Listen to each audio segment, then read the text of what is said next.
¿Alguna vez te has preguntado cómo un grupo de pescadores, un recaudador de impuestos y un puñado de individuos comunes se convirtieron en los pilares de una fe que ha perdurado por más de 2000 años? La historia que te contaron probablemente se centra en la pesca milagrosa, en una llamada divina irresistible. Pero sí, ¿y si te dijera que detrás de esa escena icónica se esconden motivaciones más terrenales, incluso podríamos decir, más oscuras? Imagina la escena: la orilla del mar de Galilea, el sol golpeando las redes, el olor a pescado fresco en el aire. Jesús se acerca a Simón y a su hermano Andrés, pronunciando esas palabras que resonarían a través de los siglos. «Venid en pos de mí, y os haré pescadores de hombres». Una imagen poderosa, sin duda. Pero detente un momento y piensa en su realidad. Estos hombres no eran precisamente ricos y ociosos. La pesca era su medio de vida, una labor dura y exigente que sostenía a sus familias. Abandonar sus redes no era una decisión trivial. ¿Qué les impulsó realmente a dejarlo todo? Quizás la respuesta no sea tan simple como una epifanía instantánea. Considera el contexto de la época. Galilea era una región bajo la ocupación romana, un hervidero de tensiones políticas y expectativas mesiánicas. La gente anhelaba un cambio, un líder que los liberara de la opresión. Podría ser que algunos de estos primeros seguidores vieron en Jesús no solo a un maestro espiritual, sino también a un posible líder revolucionario. Piénsalo. Simón, más tarde conocido como Pedro, no era precisamente un hombre tranquilo. Los evangelios nos muestran su impulsividad, su tendencia a actuar antes de pensar. ¿Podría ser que su temperamento impetuoso lo llevara a ver en Jesús una figura de acción, alguien capaz de desafiar el status quo? Los textos canónicos no profundizan en esto, pero si exploramos un poco más allá, en los llamados textos prohibidos, encontramos ecos de esta posibilidad. Aunque la Iglesia posteriormente los descartó, estos textos apócrifos ofrecen perspectivas alternativas, a veces incómodas, sobre los primeros seguidores de Jesús. En algunos de ellos se vislumbra un Pedro más preocupado por el poder y la autoridad dentro del incipiente movimiento. Te sorprendería saber que algunos relatos sugieren que Pedro veía a Jesús como un rey terrenal que restauraría la gloria de Israel. Y no solo Pedro. Considera a los otros pescadores, Santiago y Juan, apodados por el propio Jesús como hijos del trueno. Este sobrenombre no sugiere precisamente mansedumbre y paciencia. Eran conocidos por su temperamento ardiente y su ambición desmedida. En un pasaje del Evangelio de Marcos, incluso se atreven a pedirle a Jesús los puestos de honor a su derecha e izquierda en su gloria. ¿Te imaginas la audacia de esa petición? ¿De dónde venía esa sensación de derecho? Tal vez, en el llamado inicial, estos hombres vieron la oportunidad de ascender socialmente, de formar parte de algo grande y trascendente, sí, pero también algo que podría ofrecerles una posición de influencia. No olvidemos que Jesús hablaba de un reino, y para gente humilde como ellos, la promesa de un lugar en ese reino, incluso si lo entendían de forma diferente a como Jesús lo predicaba, podría haber sido un poderoso incentivo. Además, la situación económica de la región no era boyante. La pesca podía ser impredecible, y la carga de impuestos romanos era pesada. Unirse a un movimiento que prometía un nuevo orden podría haber representado también una esperanza de mejora material, una salida a sus dificultades cotidianas. No estamos diciendo que su fe fuera insincera, pero es importante reconocer que las motivaciones humanas son complejas y rara vez puramente espirituales. Así que, la próxima vez que escuches la historia del llamado de los primeros discípulos, recuerda que detrás de la imagen idealizada se esconden hombres con sus propias ambiciones, dudas y quizás incluso una visión un tanto diferente de lo que significaba seguir a Jesús.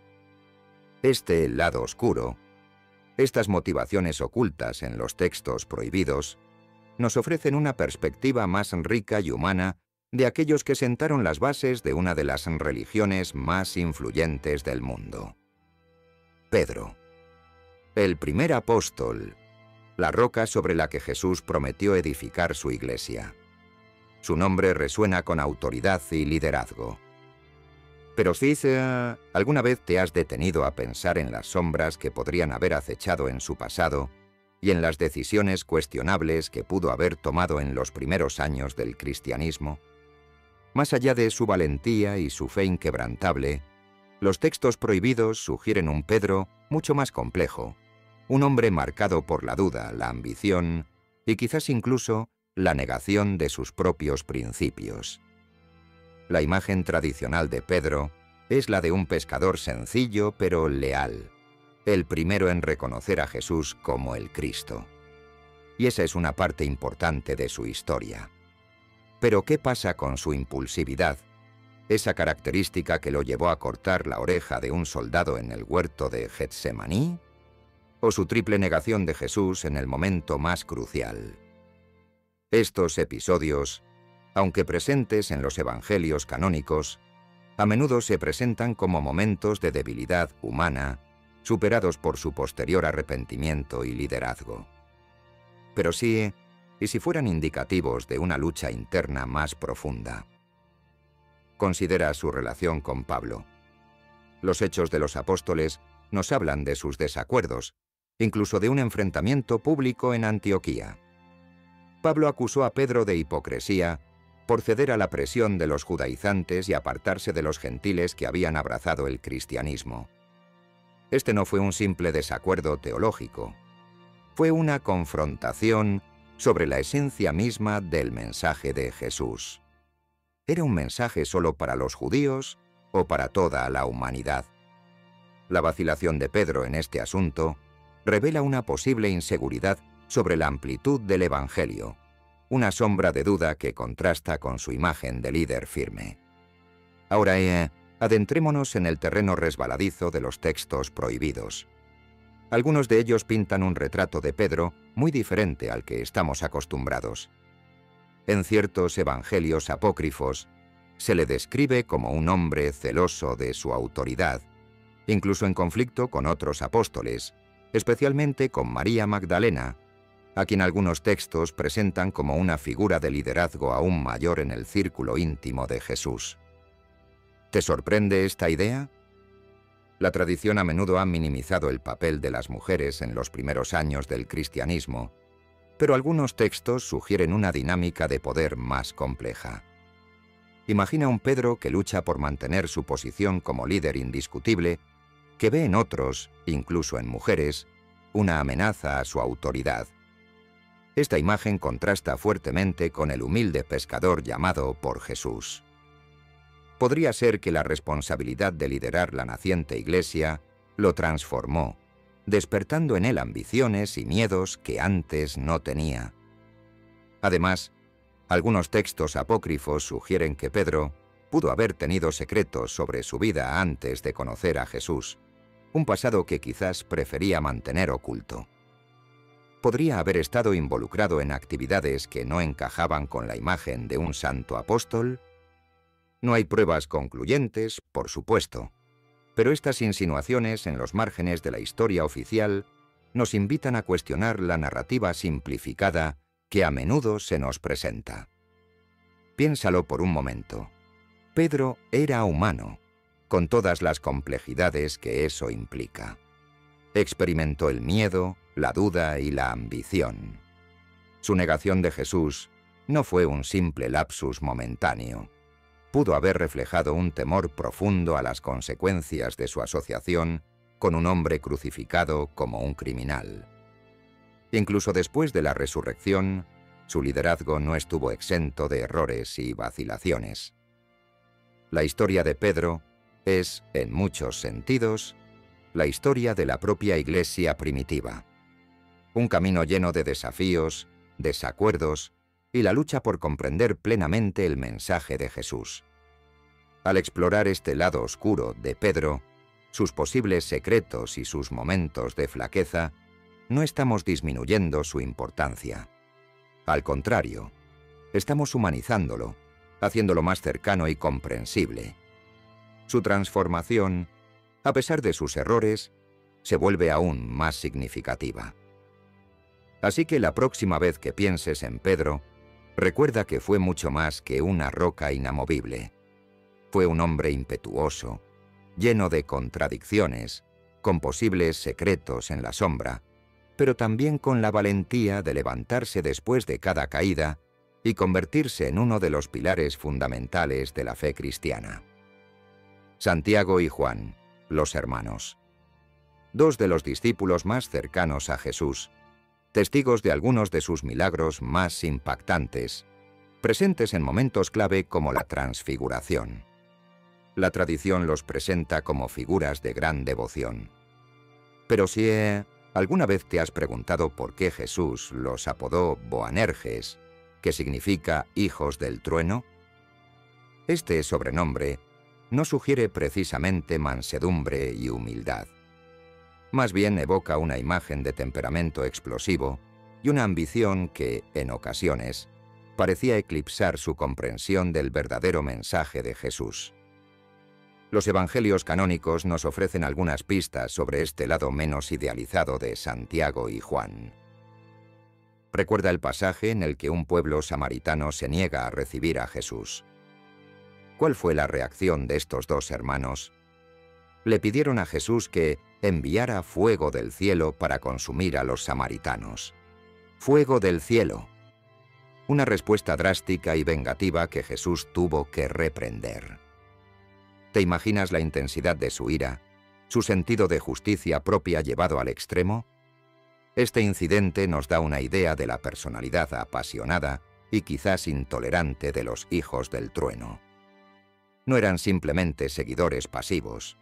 Tenían convicciones fuertes y no dudaban en expresarlas, a veces de manera bastante vehemente. Pero su celo por Jesús ¿no estaba a veces teñido de un deseo de poder y reconocimiento? Volvamos a la escena que mencionamos en el capítulo anterior. La petición descarada de Santiago y Juan a Jesús. A través de su madre, Salomé, le solicitaron los puestos de honor a su derecha e izquierda cuando él llegara a su gloria. Concédenos que en tu gloria nos sentemos el uno a tu derecha y el otro a tu izquierda, pidieron. ¿Te das cuenta de la audacia de esta solicitud? Jesús acababa de hablarles de su inminente sufrimiento y muerte, y ellos estaban pensando en puestos de poder en un reino terrenal que aún no comprendían.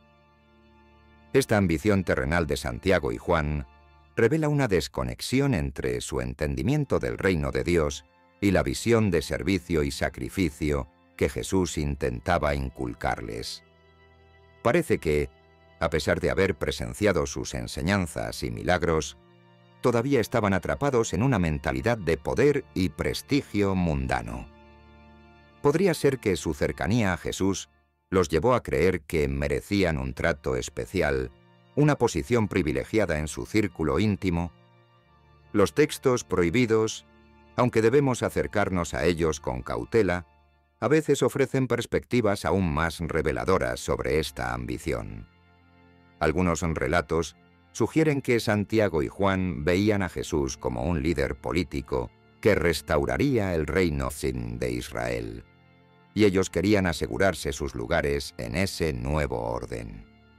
Esta interpretación, aunque no confirmada por los evangelios canónicos, nos ayuda a comprender la posible motivación detrás de su petición y su apodo de hijos del trueno. Quizás su trueno no era solo su temperamento, sino también su fervor por una visión particular del reino, una visión que no siempre coincidía con la de Jesús. Considera también el papel de Juan en los primeros años de la Iglesia. Aunque tradicionalmente se le asocia con el amor y la contemplación, algunos relatos sugieren que también pudo haber tenido una personalidad fuerte y dominante. ¿Recuerdas el incidente en el que Juan le dice a Jesús que habían visto a alguien expulsando demonios en su nombre y se lo habían prohibido porque no era de su grupo? Jesús les respondió: «No se lo impidáis, porque nadie que haga un milagro en mi nombre podrá luego hablar mal de mí». Esta actitud exclusivista de Juan nos muestra otro aspecto de su personalidad, un posible deseo de controlar quién podía actuar en nombre de Jesús.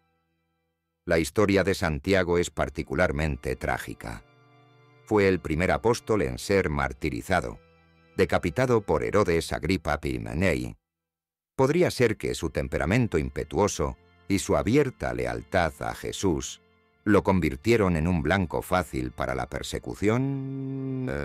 Los textos canónicos no ofrecen muchos detalles sobre su martirio, pero podemos imaginar que enfrentó la muerte con la misma pasión que caracterizó su vida. En cuanto a Juan, la tradición lo asocia con el último evangelio, las cartas de Juan y el libro del Apocalipsis. Estos escritos reflejan una profunda comprensión teológica y una visión espiritual madura. Sin embargo, es importante recordar que este Juan, el discípulo amado, fue en su juventud uno de los hijos del trueno, un hombre con una ambición terrenal que tuvo que ser transformada por su encuentro con Jesús. Así que, la próxima vez que leas sobre Santiago y Juan, recuerda que fueron más que simples seguidores. Fueron hombres apasionados, con un temperamento fuerte y una ambición que, aunque inicialmente enfocada en el poder terrenal, fue moldeada por su relación con Jesús. Su historia nos recuerda que, incluso los discípulos más cercanos, tuvieron que luchar con sus propias motivaciones y aprender el verdadero significado del servicio y el sacrificio. En la lista de los 12 apóstoles, el nombre de Andrés a menudo aparece temprano, generalmente junto a su hermano Simón Pedro. Sin embargo, a diferencia de Pedro, Santiago y Juan, Andrés tiende a ocupar un lugar más discreto en los relatos evangélicos. ¿Te has preguntado alguna vez por qué?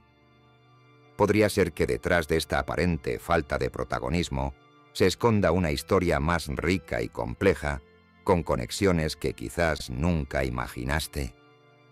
Los textos canónicos nos ofrecen algunos destellos de su carácter, pero al explorar un poco más allá, en las tradiciones y los relatos menos conocidos, emerge una figura intrigante con posibles lazos que se extienden más allá del círculo íntimo de Jesús. Los evangelios nos presentan a Andrés como el primer discípulo llamado por Jesús, junto con Juan el Bautista. Fue Andrés quien, después de escuchar el testimonio de Juan sobre Jesús como el Cordero de Dios, siguió a Jesús y luego llevó a su hermano Pedro a conocerlo. Este acto inicial de presentar a Pedro a Jesús es fundamental, ya que establece a Andrés como una figura clave en la formación del núcleo de los apóstoles. ¿No te parece curioso que, a pesar de este papel crucial, su presencia en los relatos posteriores sea relativamente limitada? Una posible explicación podría ser su personalidad.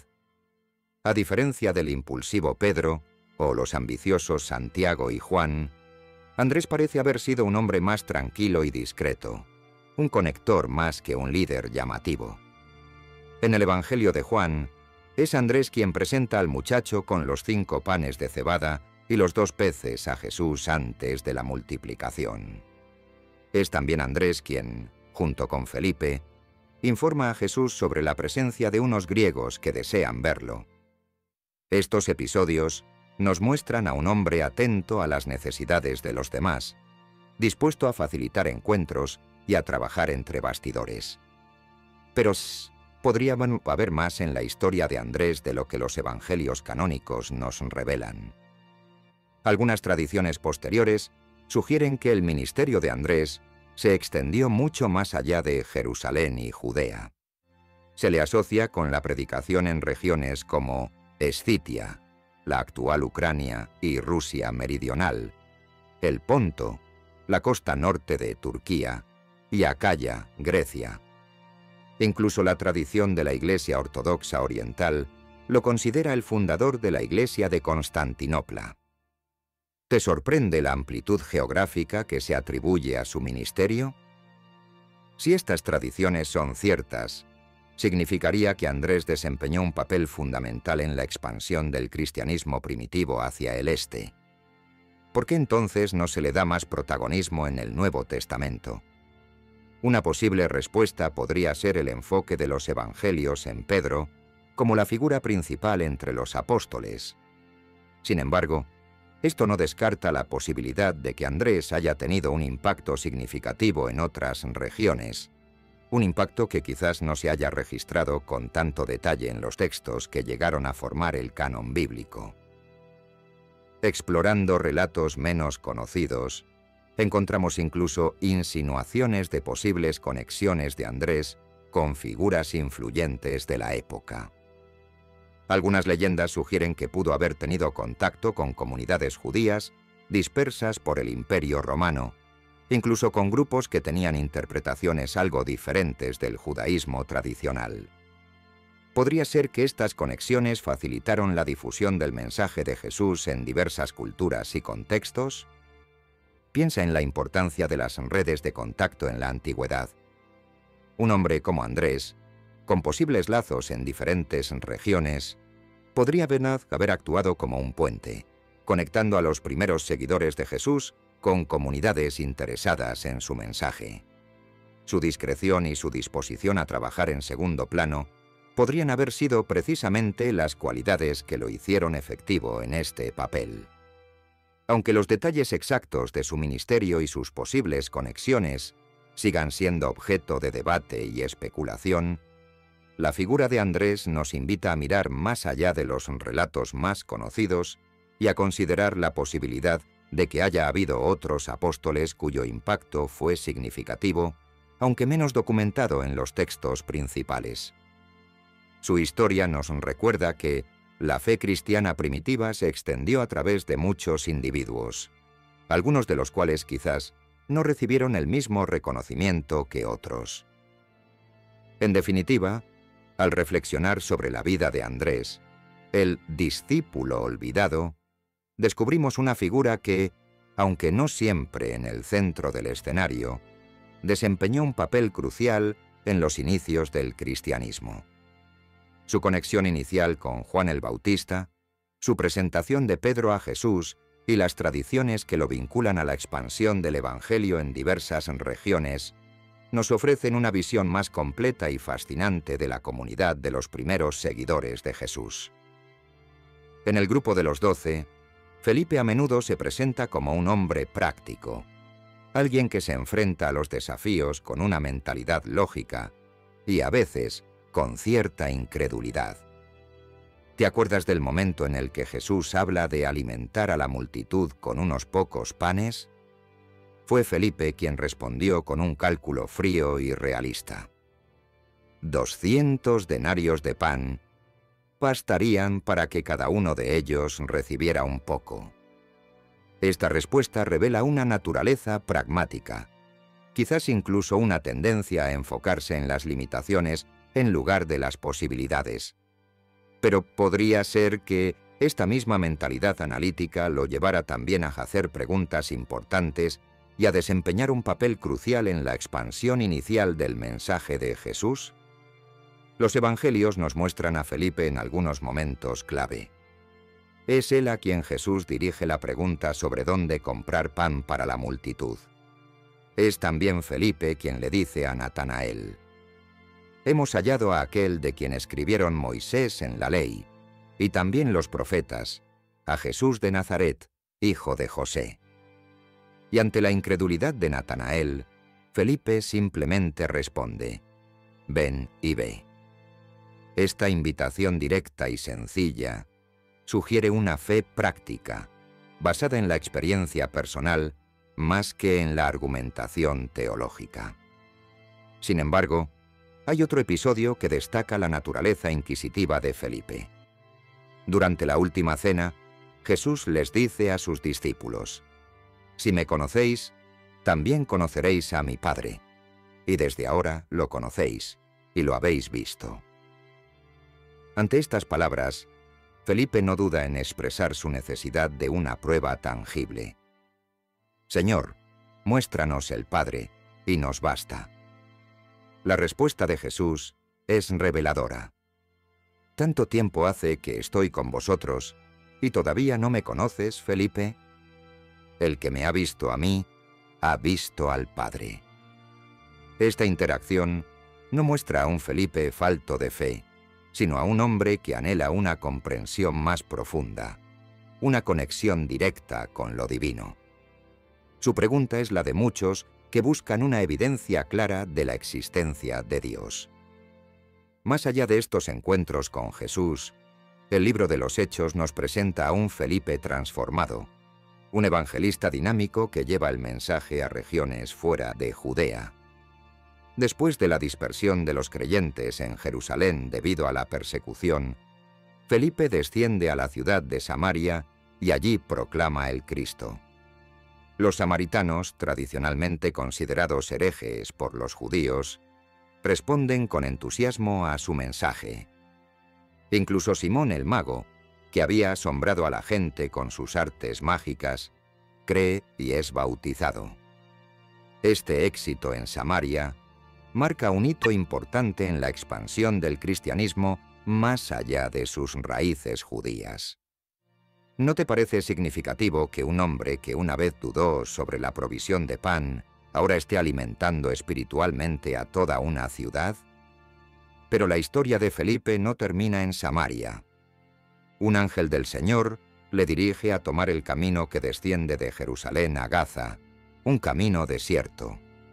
Allí se encuentra con un eunuco etíope, un alto funcionario de la corte de la reina Candas, que regresaba de adorar en Jerusalén y leía en su carro el libro del profeta Isaías.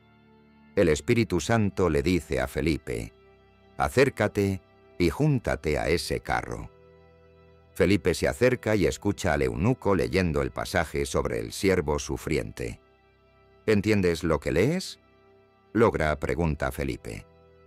El eunuco responde: «¿Cómo voy a entenderlo si nadie me explica?». Este encuentro es fundamental.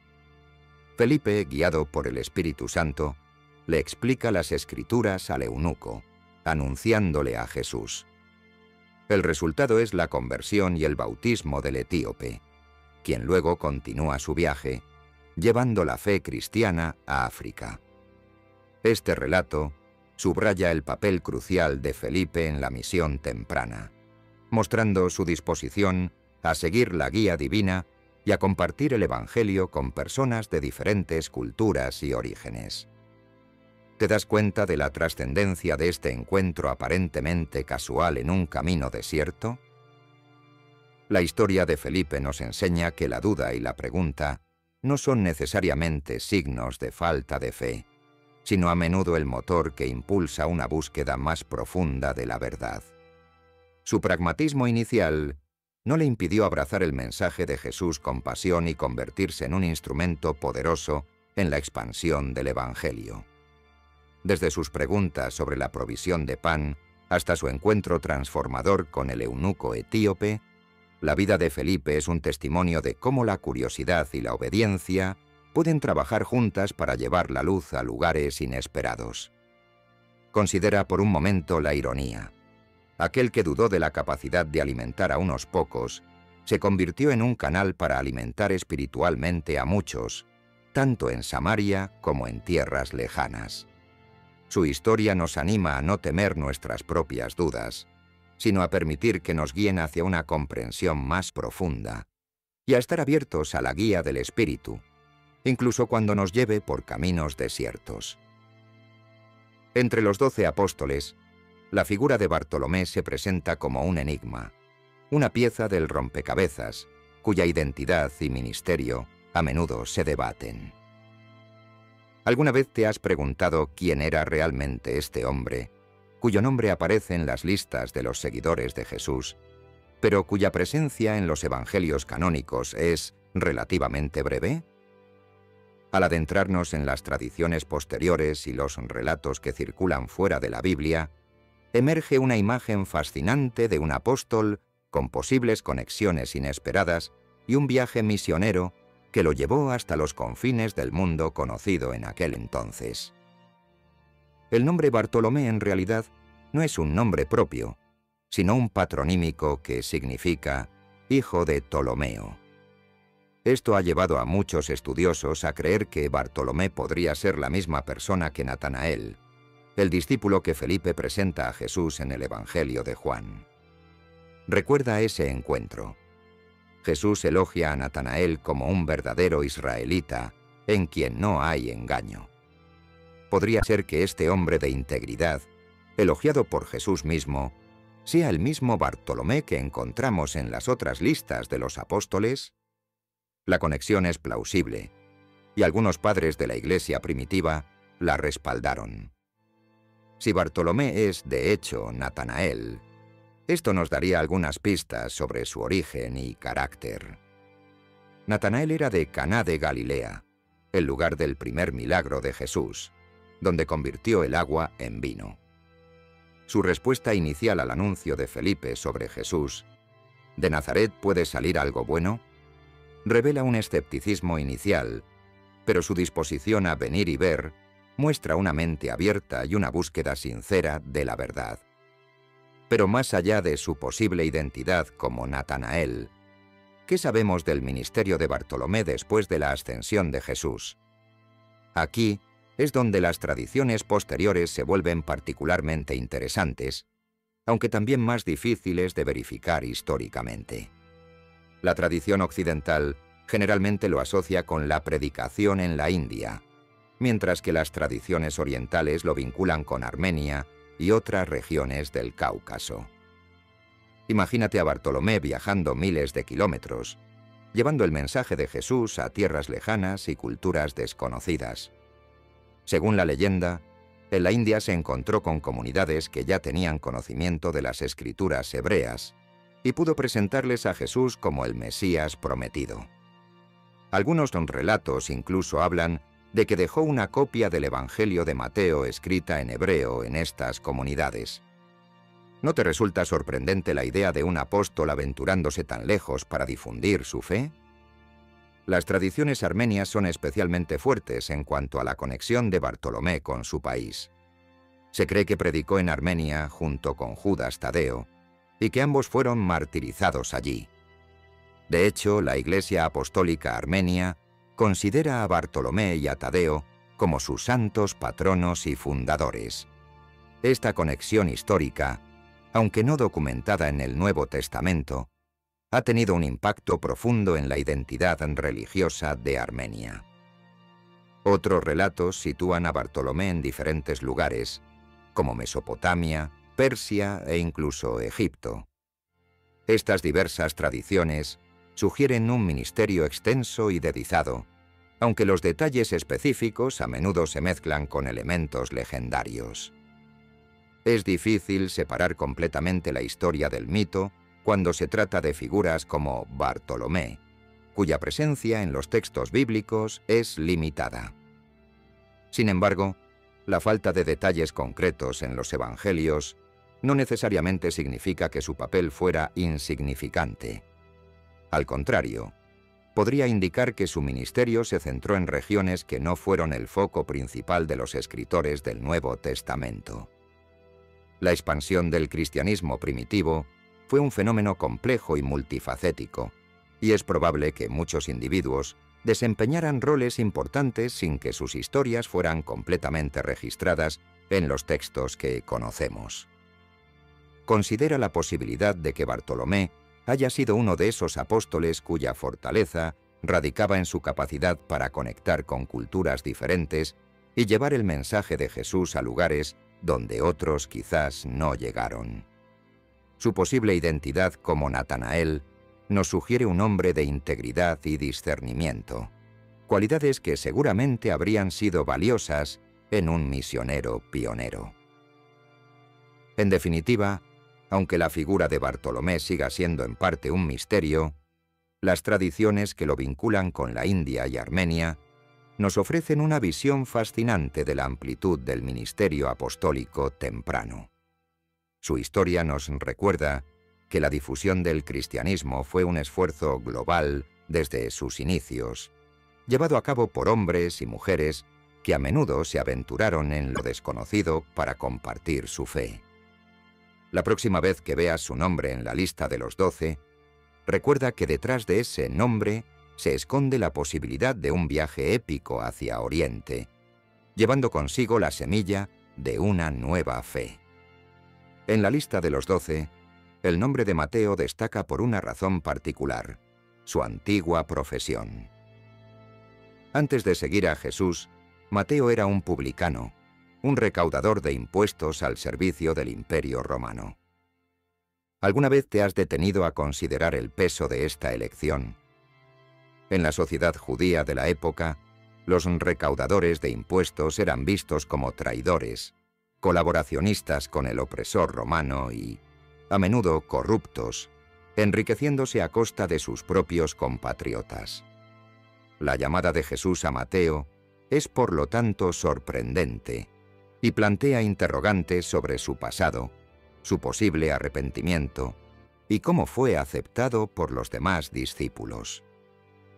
Los evangelios sinópticos, Mateo, Marcos y Lucas, coinciden en que Jesús llamó a Mateo mientras estaba sentado en la mesa de recaudación de impuestos. Marcos y Lucas lo llaman Leví, hijo de Alfeo, lo que ha llevado a algunos a creer que Mateo pudo haber tenido dos nombres. La escena es concisa y directa. Jesús simplemente le dice: «Sígueme», y Mateo se levanta y lo sigue. Este acto de obediencia inmediata es notable, considerando la posición social y económica que Mateo estaba dejando atrás. ¿Qué le impulsó a abandonar una profesión lucrativa y socialmente poderosa para seguir a un rabino itinerante? Una posible explicación es un profundo sentimiento de arrepentimiento por su pasado. La profesión de recaudador de impuestos era inherentemente impopular y a menudo implicaba prácticas poco éticas. Es posible que Mateo, a pesar de la riqueza que pudo haber acumulado, sintiera un vacío moral o un deseo de redención. La llamada de Jesús podría haber representado una oportunidad para un nuevo comienzo, una forma de expiar su pasado y encontrar un propósito más elevado en la vida. Sin embargo, la aceptación de Mateo por parte de los otros discípulos no debió ser fácil. Imagínate la reacción de pescadores como Pedro, Santiago y Juan, hombres del pueblo que probablemente habían sido víctimas de las prácticas de los recaudadores de impuestos. ¿Cómo pudieron confiar en alguien que había colaborado con sus opresores? Los evangelios no profundizan en las posibles tensiones dentro del grupo, pero es razonable suponer que la presencia de Mateo generó algunas fricciones iniciales. El propio Evangelio de Mateo, aunque escrito posteriormente, podría ofrecer algunas pistas sobre su perspectiva. Es el único evangelio que enfatiza la importancia de la ley judía y presenta a Jesús como el cumplimiento de las profecías del Antiguo Testamento. Podría ser que Mateo, con su trasfondo judío y su experiencia en la administración romana, estuviera particularmente interesado en demostrar la continuidad entre el judaísmo y las enseñanzas de Jesús.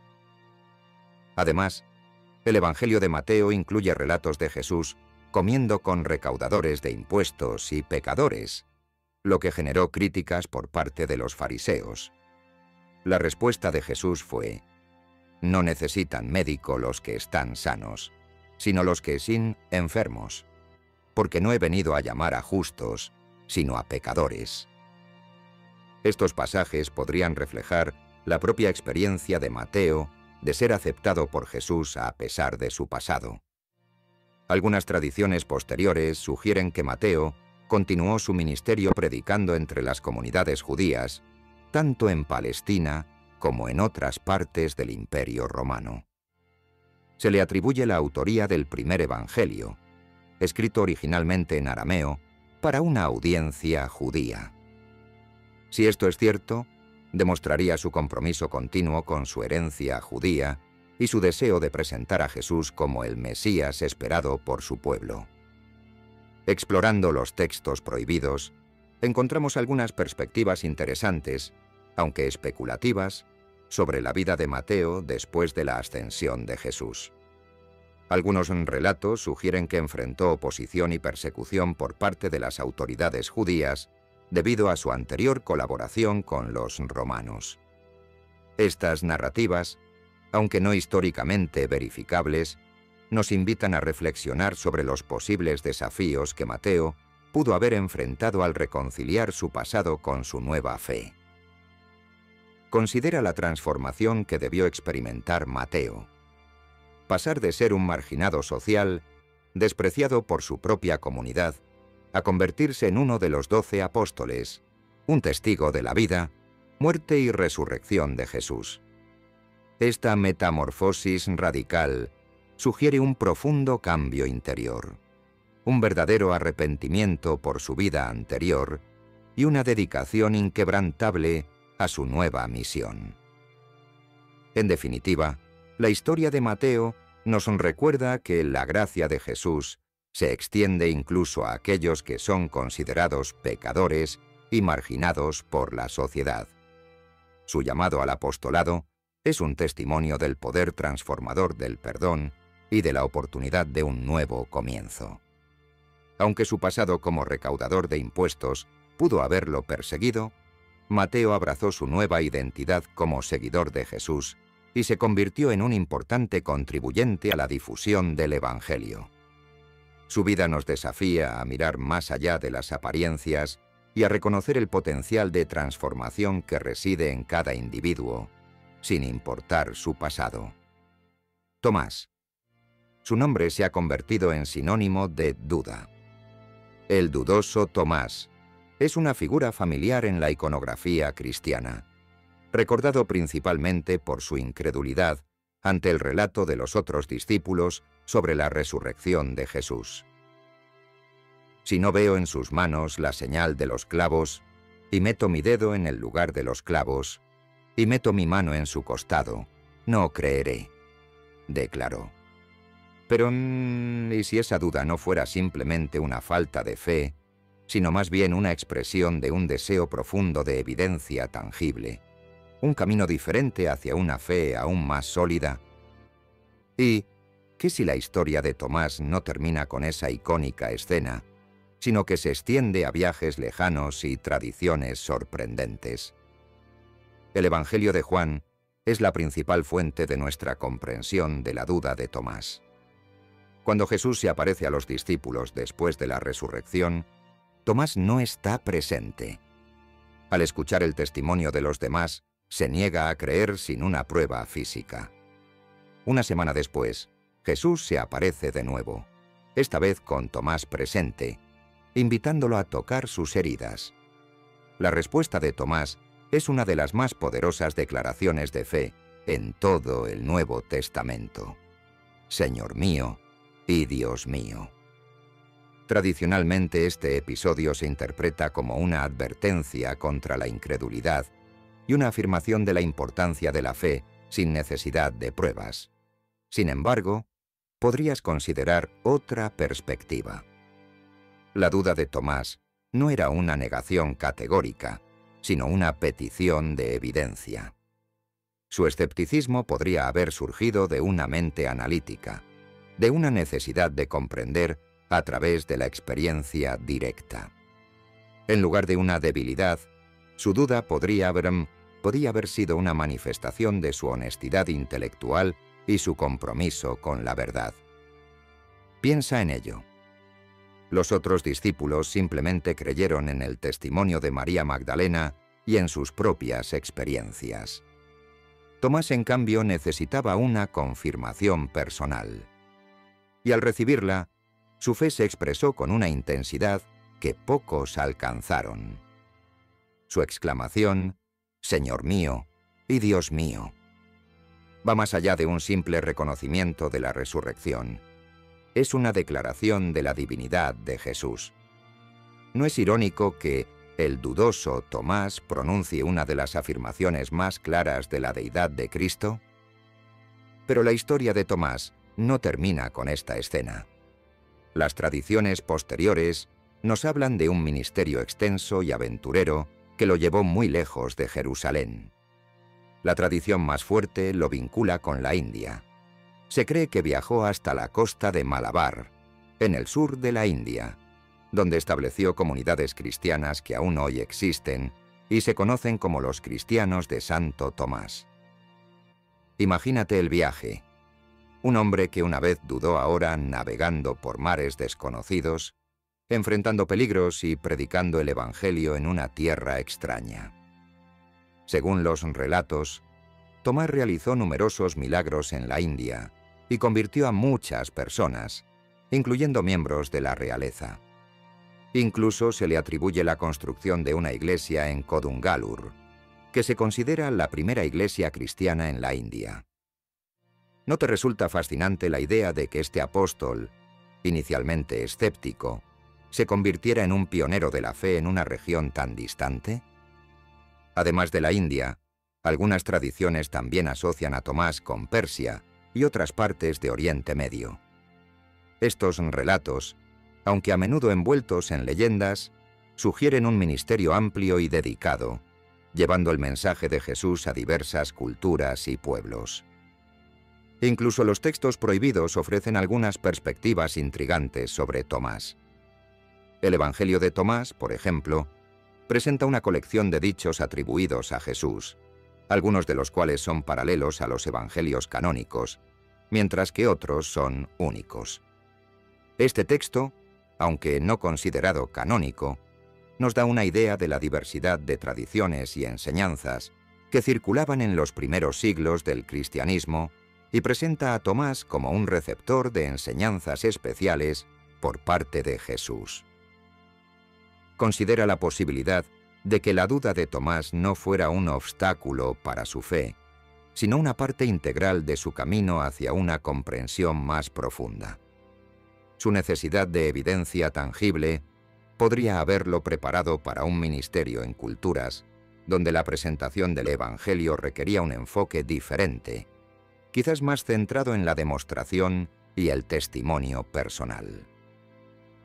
En resumen, al reflexionar sobre la vida de Tomás, descubrimos mucho más que un simple escéptico.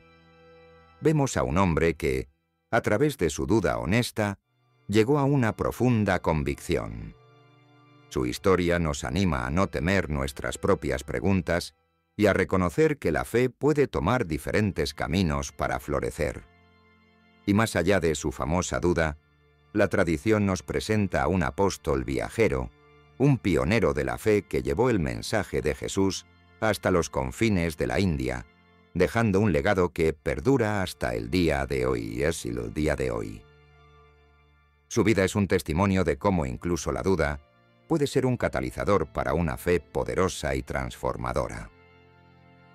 Si recorres la lista de los 12 apóstoles, inevitablemente te encontrarás con dos nombres que a menudo parecen desvanecerse en la penumbra: Santiago el Menor y Judas Tadeo. A diferencia de Pedro, Juan o incluso Tomás, sus apariciones en los evangelios canónicos son escasas, sus palabras pocas y sus legados menos definidos en la tradición popular. ¿Alguna vez te has preguntado quiénes eran realmente estos hombres? ¿Qué papel desempeñaron en el círculo íntimo de Jesús y cómo contribuyeron a la expansión del cristianismo primitivo? Aunque la información directa sobre ellos y los Cadaminias, reunir los fragmentos dispersos en los textos y explorar las tradiciones posteriores, podemos intentar reconstruir sus historias silenciadas. Comencemos con Santiago el Menor. El calificativo el Menor probablemente se utiliza para distinguirlo de Santiago, el hermano de Juan, quien era una figura más prominente en los evangelios y fue el primer apóstol en ser martirizado. La Biblia no nos ofrece mucha información específica sobre este Santiago. Se le menciona en las listas de los apóstoles en los evangelios de Mateo, Marcos y Lucas, así como en los Hechos de los Apóstoles. Su filiación se indica de diversas maneras. En Marcos se le llama Santiago el hijo de Alfeo, y en Mateo se menciona a una madre llamada María, que también estaba presente en la crucifixión. Debido a la escasez de detalles en el Nuevo Testamento, las tradiciones posteriores han intentado llenar los vacíos. Algunas identificaciones tempranas lo vinculan con Santiago, el hermano del Señor mencionado en las cartas de Pablo y en el Evangelio de Mateo. Este Santiago llegó a ser una figura muy importante en la iglesia de Jerusalén después de la ascensión de Jesús.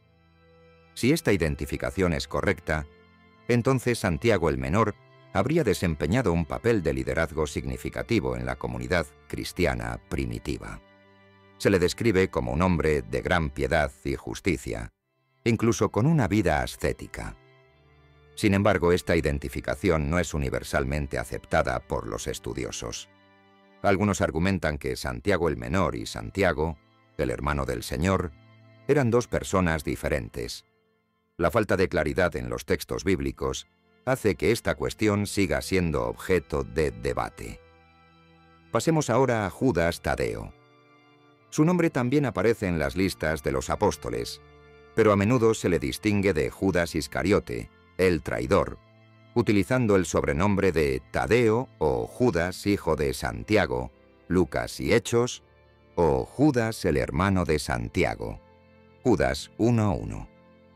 El Evangelio de Juan nos ofrece un breve pero significativo momento con este Judas. Durante la última cena, pregunta a Jesús: «Señor, ¿qué ha pasado para que te vayas a manifestar a nosotros y no al mundo?». La respuesta de Jesús se centra en la importancia del amor y la obediencia para experimentar su presencia. Esta breve interacción nos muestra a un Judas preocupado por la manifestación de Jesús y por la comprensión de su mensaje. Al igual que con Santiago el Menor, las tradiciones posteriores intentan arrojar luz sobre el ministerio de Judas Tadeo. Se le asocia con la predicación en regiones como Mesopotamia y Persia. Algunas leyendas hablan de que realizó milagros y convirtió a muchas personas en estas áreas. Incluso si se le atribuye la autoría de la epístola de Judas en el Nuevo Testamento, una breve carta que advierte contra los falsos maestros y exhorta a los creyentes a perseverar en la fe. Si Judas fue el autor de esta carta, demostraría su preocupación por la pureza de la doctrina cristiana y su compromiso con la verdad del Evangelio. En las tradiciones orientales, Judas Tadeo a menudo se menciona junto con el apóstol Bartolomé como los fundadores del cristianismo en Armenia. Se cree que ambos predicaron allí y sufrieron martirio. La Iglesia Apostólica Armenia los venera como sus santos patronos. Considera la posibilidad de que la falta de protagonismo de Santiago el Menor y Judas Tadeo en los Evangelios no signifique que su contribución fuera insignificante. En los primeros años del cristianismo, muchos individuos trabajaron diligentemente para difundir el mensaje de Jesús, a menudo sin dejar un registro detallado de sus actividades. Su fidelidad y su testimonio silencioso fueron fundamentales para el crecimiento de la Iglesia primitiva. Aunque sus historias puedan estar parcialmente veladas por el tiempo y la falta de información directa, la memoria de Santiago el Menor y Judas Tadeo nos recuerda la diversidad de dones y roles dentro de la comunidad de los seguidores de Jesús. No todos estaban llamados a ser líderes prominentes o predicadores elocuentes. Algunos sirvieron en roles más discretos, pero su dedicación y su fe fueron igualmente importantes para el avance del Evangelio. En definitiva, al reflexionar sobre Santiago el Menor y Judas Tadeo, reconocemos la existencia de héroes de la fe cuyas historias quizás nunca conozcamos por completo. Sus nombres en la lista de los 12 nos invitan a recordar que la obra de Dios se lleva a cabo a través de muchos individuos, algunos de los cuales permanecen en un segundo plano, pero cuyo compromiso silencioso y fiel es esencial para el cumplimiento del plan divino. Su legado, aunque menos conocido, forma parte integral de la historia del cristianismo. En la diversidad de personalidades que conformaban el grupo de los 12 apóstoles, la presencia de Simón, conocido como el Celote, destaca por su trasfondo político. ¿Alguna vez te has preguntado qué significaba ser un celote en el siglo I en Judea? No era simplemente una etiqueta religiosa, sino la pertenencia a un movimiento político radical que abogaba por la resistencia armada contra la ocupación romana. La inclusión de un individuo con estas convicciones en el círculo íntimo de Jesús plantea interrogantes fascinantes sobre las posibles tensiones dentro del grupo y la visión del propio Jesús sobre la liberación y el reino. El término celote deriva de la palabra hebrea kanna, que significa celoso. En el contexto de la época, este celo se refería principalmente a la ley de Dios y a la soberanía de Israel, que los celotes consideraban amenazadas por el dominio romano. Eran conocidos por su fervor nacionalista y su disposición a recurrir a la violencia para expulsar a los romanos de su tierra. Flavio Josefo, el historiador judío del siglo I, describe a los celotes como un grupo intransigente que desempeñó un papel crucial en la primera guerra judeo-romana. Imagina la escena. Jesús, predicando un mensaje de amor, perdón y un reino espiritual, rodeado por un grupo de seguidores que incluía a un antiguo miembro de un movimiento revolucionario armado. ¿Cómo encajaba Simón el Celote en este grupo heterogéneo? ¿Tuvo que renunciar a sus convicciones políticas al seguir a Jesús? ¿O tal vez vio en Jesús a un tipo diferente de líder, un libertador espiritual en lugar de un caudillo militar? Los evangelios canónicos nos ofrecen poca información directa sobre el papel específico de Simón dentro del grupo de los 12. Su nombre simplemente aparece en las listas de los apóstoles, acompañado del calificativo el celote, en Lucas y Mateo, o el cananeo, en Marcos, que también podría referirse a su origen geográfico o, según algunos estudiosos, ser una traducción del arameo para celote. Sin embargo, la mera presencia de Simón en el círculo íntimo de Jesús sugiere algunas posibilidades intrigantes. Podría indicar que Jesús estaba dispuesto a incluir a personas de diversos orígenes y creencias en su movimiento, incluso a aquellos con posturas políticas radicalmente diferentes. Esto podría reflejar la naturaleza inclusiva del mensaje de Jesús, que trascendía las fronteras políticas y sociales. También es posible que la presencia de Simón haya generado tensiones dentro del grupo. ¿Cómo se llevaban un celote que abogaba por la violencia contra los romanos con un recaudador de impuestos como Mateo, que trabajaba para el Imperio Romano? Esta aparente contradicción nos invita a reflexionar sobre la transformación que estos hombres debieron experimentar al seguir a Jesús y la nueva identidad que encontraron en su comunidad. Algunos estudiosos sugieren que la elección de un celote como apóstol podría haber tenido un significado simbólico. Podría haber representado la esperanza de algunos de que Jesús fuera el Mesías que liberaría a Israel del yugo romano por la fuerza. Sin embargo, la propia enseñanza y el ejemplo de Jesús se centraron en un camino diferente, un camino de paz y amor incluso hacia los enemigos. Explorando tradiciones posteriores, encontramos algunas leyendas que intentan dar más detalles sobre el ministerio de Simón después de la ascensión de Jesús. Se le asocia con la predicación en Egipto y otras partes del norte de África, e incluso en Gran Bretaña. Al igual que con otros apóstoles menos conocidos, estos relatos a menudo se mezclan con elementos legendarios y son difíciles de verificar históricamente.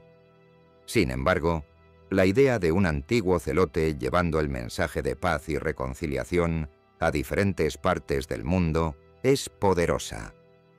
Sugiere una transformación profunda en la vida de Simón, un abandono de sus antiguas convicciones violentas en favor del mensaje de amor de Jesús.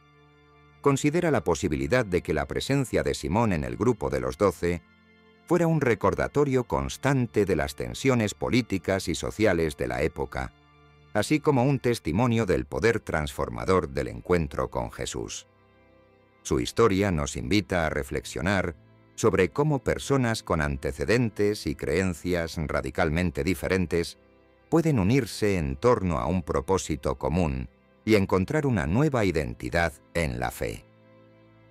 En resumen, aunque los detalles específicos de la vida y el ministerio de Simón el Celote sigan siendo en gran medida desconocidos, su mera presencia en el círculo íntimo de Jesús nos ofrece una visión fascinante de la diversidad y la complejidad del grupo de los 12.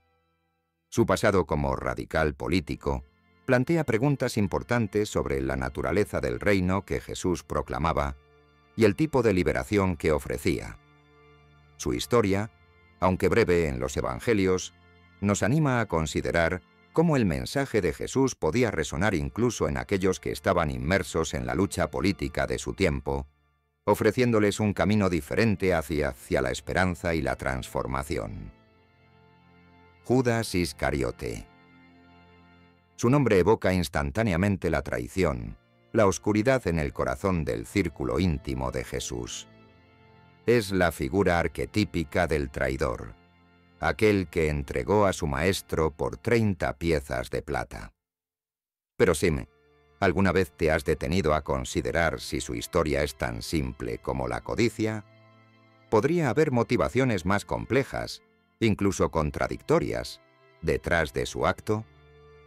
Al explorar los Evangelios y algunas interpretaciones que van más allá de la narrativa tradicional, emerge una figura más enigmática y trágica de lo que a menudo se presenta. Los Evangelios canónicos coinciden en que Judas fue el discípulo que entregó a Jesús a las autoridades judías. Se le describe como el tesorero del grupo, y Juan nos dice que solía quedarse con parte del dinero. Esto ha llevado a la interpretación común de que la codicia fue su principal motivación. Sin embargo, algunos estudiosos y textos apócrifos sugieren otras posibles razones para su acción. Una perspectiva alternativa plantea la posibilidad de que Judas estuviera decepcionado con la dirección del ministerio de Jesús. Quizás esperaba que Jesús fuera un líder político y militar que liberaría a Israel del dominio romano.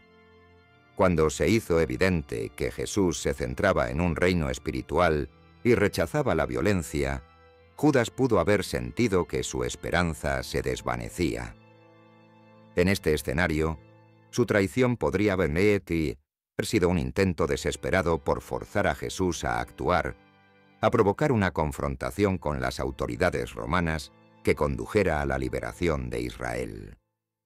¿Te parece plausible que la frustración política pudiera haber jugado un papel en su decisión? Otra interpretación sugiere que Judas creía que estaba actuando de acuerdo con el plan divino. Algunos textos apócrifos, como el Evangelio de Judas, presentan una visión en la que Jesús mismo le pide a Judas que lo entregue. En esta perspectiva, la traición de Judas no es un acto de maldad, sino un cumplimiento necesario del destino de Jesús. Esta interpretación es controvertida y no es aceptada por la mayoría de las tradiciones cristianas, pero plantea preguntas interesantes sobre la naturaleza del libre albedrío y el plan divino. Considera también el contexto social y religioso de la época. Las tensiones entre Jesús y las autoridades judías estaban aumentando. Judas, como miembro del círculo íntimo de Jesús, seguramente era consciente de este conflicto. ¿Podría haber actuado por miedo a las represalias de las autoridades si continuaba asociado con Jesús? O, por el contrario, ¿podría haber creído que entregando a Jesús a las autoridades, éste se vería obligado a revelar su poder mesiánico de una manera más contundente? La personalidad de Judas también es objeto de debate. Los Evangelios nos ofrecen pocos detalles sobre su carácter, más allá de su papel como tesorero y su acto de traición. ¿Era un hombre malvado desde el principio? o fue corrompido por la codicia o por otras motivaciones.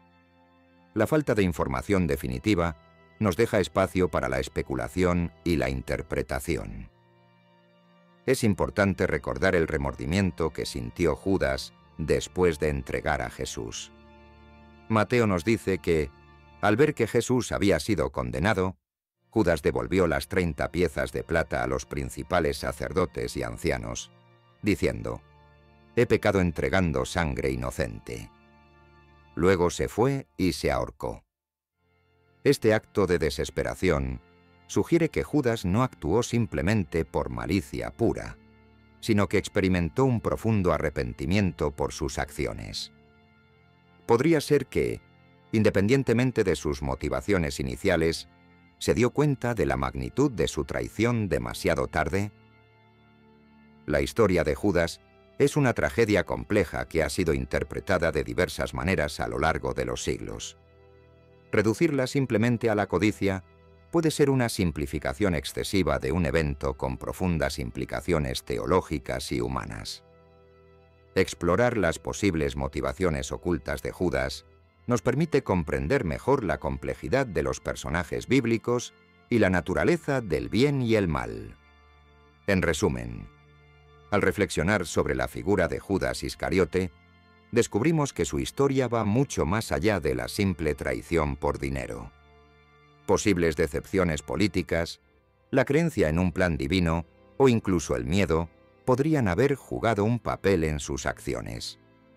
Su posterior remordimiento y suicidio añaden una capa de complejidad a su personaje, convirtiéndolo en una de las figuras más enigmáticas y debatidas de la Biblia.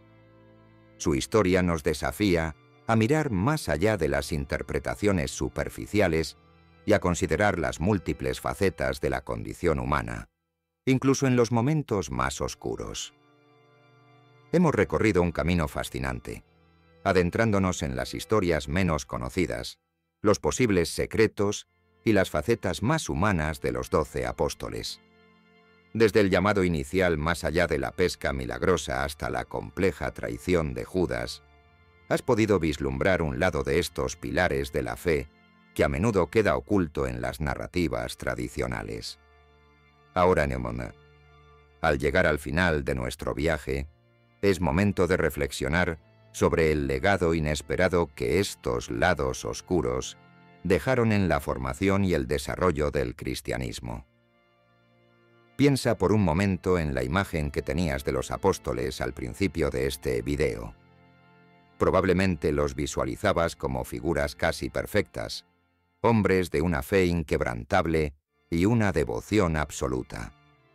Y si bien esa fe y devoción fueron fundamentales, has descubierto que también eran seres humanos complejos, con sus propias ambiciones, dudas, temores y hasta posibles secretos.